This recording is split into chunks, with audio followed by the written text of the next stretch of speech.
Hello guys, यदि आप भी रॉयनेट का आईडी लिया है, रॉयनेट का आईडी में आपको एनएसडीएल पेमेंट्स बैंक का अकाउंट ओपनिंग सर्विस चालू हो गया। उसमें आप लोग किस प्रकार से अकाउंट ओपनिंग कर पाएंगे, उसी का विषय मैं इस वीडियो में फुल स्टेप बाय स्टेप बताने वाला हूं।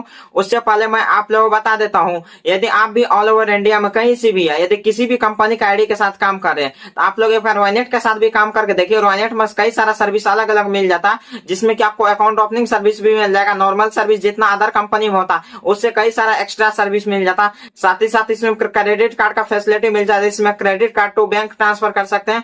उसी के साथ इसमें और एक्स्ट्रा सर्विस जो मिलता है, इसमें क्रेडिट कार्ड आप लोग किसी भी बैंक का जैसे अप्लाई करते हैं, जैसे कि अभी एचडीएफसी बैंक का चल रहा है, एक भी एक क्रेडिट कार्ड अप्लाई करते हैं, उसमें आप लोगों को 1300 रुपया तक का कमीशन कैशबैक मिलेगा, यदि एक भी क्रेडिट कार्ड अप्रूवल हो जाता था। उसी के साथ मैं आप लोग बता देता हूँ, यदि आप लोग हमारे चैनल पर फर्स्ट बार आए होंगे तो चैनल को सब्सक्राइब कर दीजिएगा, साथ ही साथ वीडियो को लाइक कर दीजिए, ताकि कोई भी वीडियो लाओ तो सबसे पहले आपके पास नोटिफिकेशन पहुंचे। चलिए बिना देरी के मैं वीडियो शुरू करता हूं और मैं आप लोगों को बता देता हूं, आप लोग एनएसडीएल पेमेंट्स बैंक का रॉयनेट में अकाउंट ओपनिंग किस प्रकार से कर पाएंगे। मैं आप लोगों को पहले भी बताया, मैं अभी भी बता देता हूं, यदि किसी को भी आईडी चाहिए रॉयनेट का, तो आप लोग हमारे स्क्रीन पर दिए गए व्हाट्सएप नंबर पर आप लोग कॉन्टैक्ट कर सकते हैं। आप लोगों को मात्र 5 मिनट के अंदर आईडी प्रोवाइड किया जाएगा रॉयनेट का। उसमें आपको एनएसडीएल पेमेंट्स बैंक का अकाउंट ओपनिंग भी सर्विस मिल जाएगा।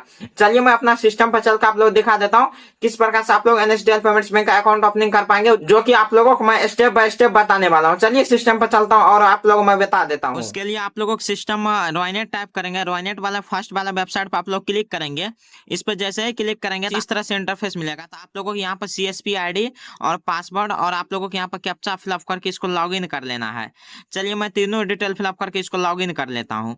जैसे आप लोग लॉगिन पर टाइप करेंगे तो आप लोग देख लीजिए कुछ इस टाइप से आप लोगों के सामने इंटरफेस मिलेगा।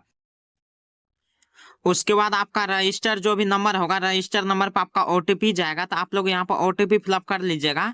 ओटीपी फिलअप करने के बाद आप लोगों को लॉगिन पर क्लिक करना है। चलिए मैं सबसे पहले ओटीपी फिलअप करके लॉगिन पर क्लिक किया। उसके बाद आप लोग देख लीजिए मेरा रॉयनेट सीएसपी आईडी लॉगिन हो चुका है। लॉगिन होने के बाद आप लोग यहाँ पर सर्विसेस में जाएंगे, उसके बाद अकाउंट ओपन पर, उसके बाद आप लोग ये देख लीजिए यहाँ पर एनएसडीएल अकाउंट ओपन, तो आप लोग इस पर क्लिक करेंगे। इस पर क्लिक करने के बाद आप लोगों के सामने कुछ इस टाइप से इंटरफेस मिल जाएगा। उसके बाद आप लोग देख लीजिए यहाँ पर ऐड का ऑप्शन मिलता है, तो ऐड पर आप लोगों को क्लिक करना है। ऐड पर आप लोग जैसे ही क्लिक करेंगे तो आप लोगों के सामने कुछ इस तरह से डिटेल मिल जाएगा, जो कि मेरा ऑलरेडी इसमें डिटेल फिलअप है, इसके वजह से मैं ब्लर कर दिया हूँ। आप लोगों को फर्स्ट में यहाँ पर नाम डालना है, उसके बाद आप लोगों को यहाँ पर डेट ऑफ बर्थ डाल देना है। उसके बाद आप लोगों को यहाँ पर देख लीजिए कुछ इस तरह से मिल जाता है, तो ईमेल आईडी आप लोगों को फिलअप कर देंगे। उसके बाद आप लोगों को यहाँ पर पैन कार्ड डिटेल फिलअप कर देंगे। आप लोग देखते जाइएगा, मैं पूरा डिटेल आप लोग मैं बता देता हूँ। उसके बाद आप लोग यहाँ पे इनकम फिलअप कर देंगे, जो भी आपका इनकम होगा। उसके बाद आपका जो भी फादर नेम होगा या आपका मदर नेम होगा, जो भी आपका आधार कार्ड पर होता है वो डाल देंगे। उसके बाद आपका लास्ट नेम डालेंगे। उसके बाद आप लोगों को यहाँ पर पिन कोड आपका अपना फिलअप करना है, जो भी आपका आधार कार्ड के अनुसार से होगा। उसके बाद आप लोग यहाँ पर कस्टमर का अपना मोबाइल नंबर डालेंगे।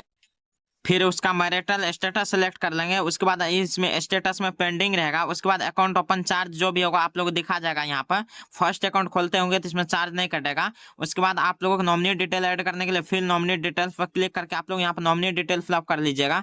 नॉमिनी डिटेल में आप लोगों को दिखा देता हूँ, यहाँ पर फर्स्ट में नॉमिनी का नाम डालना है, जिसका भी नॉमिनी है। उसके बाद आप लोग नॉमिनी का रिलेशनशिप क्या है, जो भी रिलेशनशिप होगा जिसमें फादर मदर आपका वाइफ हस्बैंड जो भी होगा आप लोग सेलेक्ट कर लीजिए। उसके बाद नॉमिनी का एड्रेस फिलअप कर देंगे। उसके बाद नॉमिनी का जो भी सिटी होगा आप लोग यहाँ पर सिटी फिलअप कर देंगे नॉमिनी का। उसके बाद नॉमिनी का डेट ऑफ बर्थ डाल देंगे, नॉमिनी का पिन कोड उसके बाद डाल देंगे। उसके बाद नॉमिनी का सेकंड एड्रेस जो भी होगा, उसके बाद नॉमिनी का स्टेट वगैरह सेलेक्ट करके आप लोग, उसके बाद आप लोगों को यहाँ पर सबमिट पर क्लिक करना है। सबमिट पर जैसे ही क्लिक करेंगे तो यहाँ पर देख लीजिए एनएसडीएल पेज पर रिडायरेक्ट कर देगा आप लोगों को कुछ इस टाइप से। देख लीजिए मेरा थोड़ा नेटवर्क के कारण से स्लो है, इसके वजह से आप लोग देखते जाइएगा। फिर आपका जो भी नंबर इसमें डाले होंगे उस नंबर पर आपका ओटीपी जाएगा, तो वो ओटीपी को आप लोग यहाँ पर फिलअप कर लेंगे। ओटीपी फिलअप करने के बाद आप लोग यहाँ पर प्रोसीड करेंगे। चलिए मैं ओटीपी फिलअप कर लिया, उसके बाद मैं प्रोसीड करता हूँ।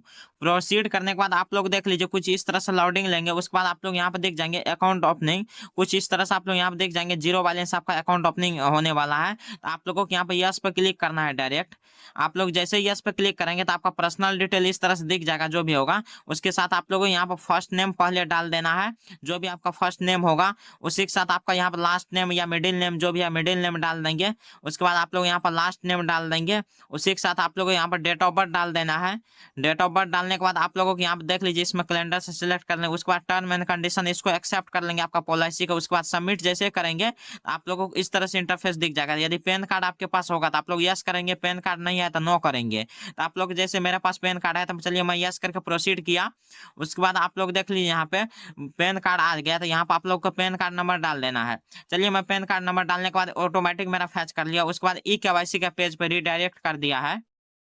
उसके बाद आप लोगों के यहाँ पर डिक्लेरेशन आ जाएगा, तो आप लोग डिक्लेरेशन को आप लोग इस तरह से स्क्रॉल करके आप लोग पढ़ सकते हैं, पढ़ना चाहते हैं तो। उसके बाद आप लोगों को इस तरह से यहाँ पर टर्म एंड कंडीशन ऑलरेडी रहेगा, तो आप लोग यहाँ पर सबमिट पर क्लिक करेंगे। सबमिट पर क्लिक करने के बाद आप लोग यहाँ पर देख लीजिए आधार नंबर और VID नंबर, तो आपके पास इसमें जो भी होगा वो नंबर आप लोग यहाँ पर फिलअप कर लीजिएगा। चलिए मेरे पास आधार नंबर था, मैं फिलअप कर लिया हूँ।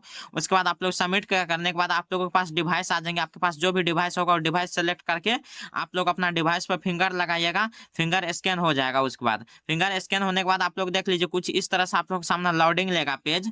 लोडिंग लेने के बाद आप लोग देख लीजिए, उसके बाद आप लोगों के सामने यहाँ पे देख लीजिए इस तरह से ऑप्शन आएगा जो कि फेस मैच का, देख लीजिए आप लोग। तो उसके बाद आप लोग यहाँ पे स्टार्ट कैमरा जैसे करेंगे, स्टार्ट कैमरा करने के बाद आप लोग यहाँ पे परमिशन एक अलाउ करना होता है। चलिए मैं स्टार्ट कैमरा करता हूँ, तो आप लोगों को यहाँ पर फोटो क्लिक करना पड़ेगा स्टार्ट कैमरा करके। चलिए मैं स्टार्ट कैमरा पर जैसे क्लिक किया तो उसके बाद यहाँ पर परमिशन अलाउ कर दिए। अलाउ करने उसके बाद यहाँ पर कस्टमर का फोटो क्लिक कर लेना है। कस्टमर का फोटो क्लिक करने के बाद आप लोग यहाँ पर सबमिट करेंगे। सबमिट करने के बाद आप लोग देख लीजिए कुछ इस तरह से इंटरफेस मिल जाएगा आप लोगों को इस तरह से। उसके बाद आपका पर्सनल डिटेल आ जाएगा, इसमें जो भी डिटेल आप लोग फिलअप कर रहे होंगे। उसके बाद आप लोग यहाँ पे यदि आपका पर्सनल डिटेल और जहाँ पे आप लोग रहते हैं सेम ही डिटेल है दोनों, तो आप लोग यहाँ पे देख लीजिए एक लास्ट में आप लोगों को ऑप्शन मिल जाएगा। यहाँ पे सेम पर क्लिक करके आप लोग यहाँ पर नेक्स्ट कर देंगे। यदि नहीं है तो आप लोग मैन्युअली फिलअप कर लीजिएगा। उसके बाद आप लोगों को यहाँ पर अदर डिटेल में उसके बाद आपका मदर का जो भी नाम होगा, जिसका भी कस्टमर होगा उसका मदर का नाम आप लोगों को यहाँ पर डाल देना है। मदर का नाम डालने के बाद आप लोग देख लीजिए इस तरह से आप लोग मदर नेम जैसे डालेंगे। उसके बाद यहाँ पर नॉमिनी का जो भी इनकम वगैरह होगा, इनकम आप लोग सेलेक्ट कर लीजिए। उसके बाद ऑक्यूपेशन टाइप जो भी होगा, जो भी करते हैं उसमें बिजनेस करते हैं, स्टूडेंट है, जो भी वो सेलेक्ट कर लीजिएगा। जैसे मैं यहाँ पे self employ other business select किए हैं। उसके बाद आप लोगों को नेक्स्ट करेंगे। नेक्स्ट करने के बाद फिर से नॉमिनी डिटेल इस तरह से दिखाएंगे।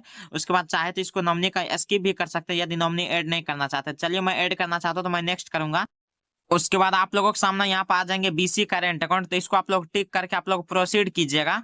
आ जाएंगे एक्टिविटी स्वैप फॉर, तो आप लोगों इसको नेक्स्ट कर लीजिएगा। नेक्स्ट करने के बाद आप लोग यहाँ देख लीजिए open POI operator account with partner bank, तो आप लोग नेक्स्ट कर लीजिएगा। उसके बाद क्रेडिट कंसेंट को आप लोग नेक्स्ट कर लीजिएगा। उसके बाद फिर से एक्टिविटी स्वैप आ जाएंगे, तो इसको नेक्स्ट कर लीजिएगा आप लोग फिर से। जैसे आप लोग नेक्स्ट करते जाइएगा तो आप लोगों को इस तरह से पेज पर रिडायरेक्ट कर देगा। आप लोग देख लीजिए यहाँ पे ई साइन एप्लीकेशन फॉर्म, तो आप लोगों को यहाँ पे देख लीजिए प्रोसीड ई साइन है, जो आप लोगों को इस टाइप वाला प्रोसीड ई साइन वाले पे आप लोग क्लिक करना है। चलिए मैं प्रोसीड ई साइन वाले ऑप्शन पर क्लिक करता हूँ। इस पर जैसे ही आप लोग क्लिक करेंगे उसके बाद आप लोगों के सामने कुछ इस तरह से इंटरफेस मिलेगा। तो आप लोगों को यहाँ पर कस्टमर का या फर्स्ट टाइम खोलते होंगे तो आप अपना आधार नंबर फिलअप कर लीजिएगा। आधार नंबर फिलअप करने के बाद कंसर्ट कर दीजिएगा। कंसर्ट करने के बाद आप लोग यहाँ पर डिवाइस सेलेक्ट कर लीजिएगा। उसके बाद आप लोगों को यहाँ पर कैप्चर पर क्लिक करना है। कैप्चर पर क्लिक करने के बाद आप लोगों को यहाँ पर ओके करना है। ओके करने के बाद आपका डिवाइस में लाइट आ जाएंगे, तो आप लोग यहाँ पर फिंगर कैप्चर कर लीजिएगा। फिंगर कैप्चर करने के बाद आप लोग देख लीजिए कुछ इस टाइप से फिंगर कैप्चर सक्सेसफुली आ जाएंगे, तो आप लोगों को ओके पर टाइप करना है। ओके पर जैसे ही टाइप करेंगे आप लोग देख लीजिए कुछ इस टाइप से आपका तब पर भी लोडिंग लेते रहेगा। तो उसके बाद इस तरह से इस पेज पर आपका रिडायरेक्ट कर देगा। उसके बाद यहाँ पर पूछ रहा है यदि आपके पास NSDL का किट है तो आप लोग यस का क्लिक करके आगे बढ़ेंगे, यदि नहीं है तो आप लोग नो कर देंगे। मेरे पास नहीं है तो मैं नो किया। उसके बाद आप लोग यहाँ पर प्रोसीड कीजिएगा। प्रोसीड करने के बाद आप लोग देख लीजिए कुछ ही स्टेप से आपका डिटेल आ जाएंगे, तो आप लोग इसको एक्सेप्ट कर लीजिएगा। उसके बाद आप लोग नेक्स्ट कीजिएगा।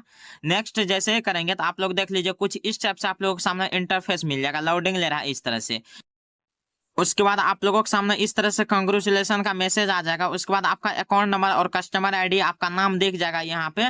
उसके बाद आप लोग यहाँ पे अकाउंट नंबर जैसे डाउनलोड करना चाहे तो आप लोग यहाँ पर क्लिक करके डाउनलोड भी कर सकते हैं। डाउनलोड करने के बाद आप लोग रिटर्न होम पर चले जाएंगे। यहाँ से मैं आप लोगों को स्टेप बाय स्टेप बता दिया हूँ किस प्रकार से आप लोग अपना NSDL पेमेंट्स बैंक में अकाउंट ओपनिंग कर पाएंगे। यदि इसमें आप लोगों को कहीं पर कोई दिक्कत या डाउट होता है तो आप लोग हमको कमेंट बॉक्स में पूछ सकते हैं। साथ ही साथ यदि आपको रोनेट का आईडी चाहिए तो हमारे स्क्रीन पर दिए गए नंबर पर आप लोग कॉन्टैक्ट करके ऑल ओवर इंडिया में आप लोग रोनेट का आईडी ले सकते हैं। चलिए तब तक के लिए मैं मिलता हूँ एक नेक्स्ट वीडियो में एक नेक्स्ट टॉपिक के साथ।